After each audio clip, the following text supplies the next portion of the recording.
Thanks for having me. Last year I was there in person presenting this idea, and this year I'm sharing with you the results.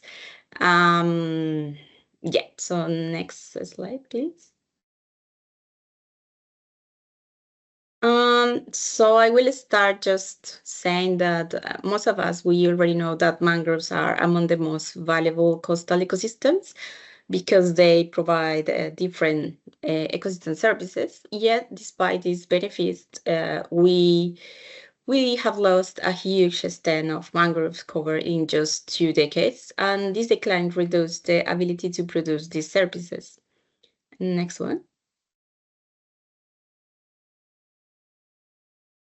And that's why recently mangroves have gotten lots of attention, and ambitious restoration goals have been set, not just by one country, for many countries, but also at the global level. Next one. But scaling up restoration remains difficult, often limited by legal, governance, and sociocultural barriers, especially low stakeholder engagement. And sometimes this low stakeholder engagement can be seen like the picture that we have in the screen, like people just destroying their restoration programs, for example. And this is where my research begins. Next one. So one way to overcome barriers in mangrove restoration is by understanding how the public perceive mangroves. These perceptions shape legitimacy, transparency, and ultimately whether people support or resist restoration efforts. So most of the studies focus usually on the positive side of the ecosystems, of the programs, the benefits. But people also experience disservices of or negative perceptions about these ecosystems. Like in the case of mangroves, like they are smelly or they're full of mosquitoes or they just block the view. Next one.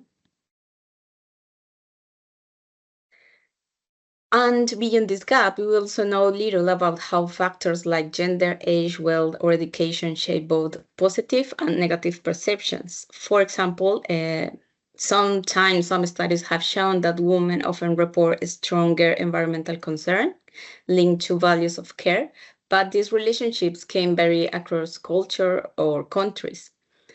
And why it matters. Next one. Because global restoration and mangrove restoration is accelerating and tons of money has been invested, but without supporting communities, the success is unlikely. And to succeed, we need to understand what people think about mangroves, the positive and the negative. Next one. So in the GBR catchment, we know little about how people perceive mangroves specifically. Some studies focus on farmers or general attitudes to the coral reef, as we have seen in this symposium, but not specifically about mangroves. And the services and social factors are almost unexplored, yet they can shape support for restoration. So our research question was simple. How do public perceptions, especially disservices, influence support for mangrove restoration at the GBR? Next one. This was our study design. So we survey residents along the GBR catchments.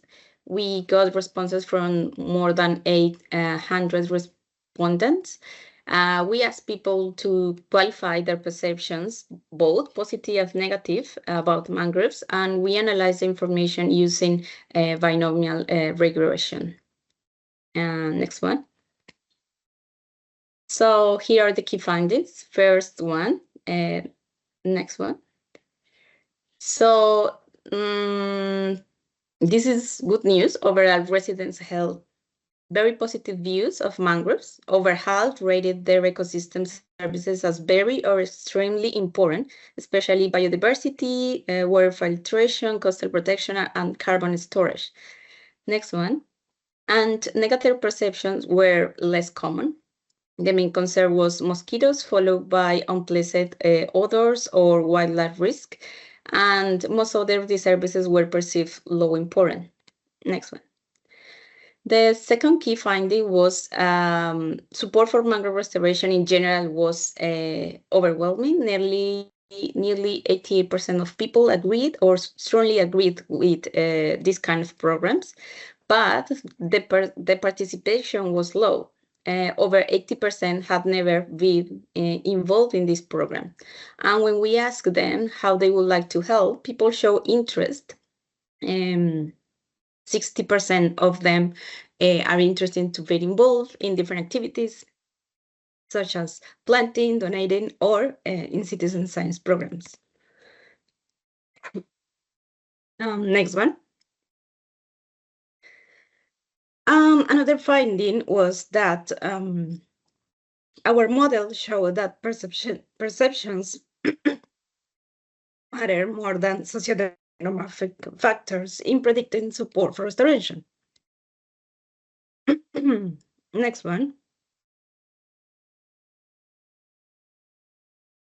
And regardless public perceptions, what drives restoration support? Well, in the positive side, mainly biodiversity, fisheries legacy, coastal protection, education, and the sense of an historic connection with the land was the perceptions that mostly or significantly explain what people are willing to support restoration.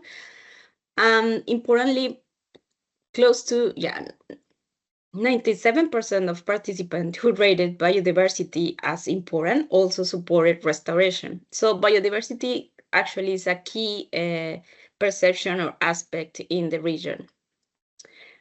And in the negative side, loss of productive land reduced support by 71%. So despite people can have different negative perceptions, just this one, the perception that restoration and mangrove restoration can produce loss of productivity was the only one that really reduced the support in these programs. Next one. And beyond perceptions, three sociodemographic factors shape support: where people live, age, and gender. Support was stronger in urban areas like Cairns and Townsville, and among younger participants and men. Women, however, place more value on cultural services and carbon capture, while younger people express more concerns about these services, such as mosquitoes or odors. Importantly, in the Kosawari Coast, fears about land productivity loss stood out and strongly influenced the model. So this highlights the need to consider a broader range of disservice perceptions in restoration design, because their impact can be very locally dependent, like we saw in this example in the Kosawari Coast. 2 minutes. Next what? Oh, just 2 minutes left. Sorry, please continue. Yeah. Next one, please. So at the end, what this means, well, first, that people widely recognize mangrove services and are willing to overlook nuances like mosquitoes or mud. That's good. And also some ecosystem services drive strongly support, like biodiversity or the opportunities that mangroves provide to learn about nature. And this is interesting. Not carbon capture drive the restoration support. So that's maybe it's an opportunity to ask if what should be the aims of these projects in the GBR. Next one.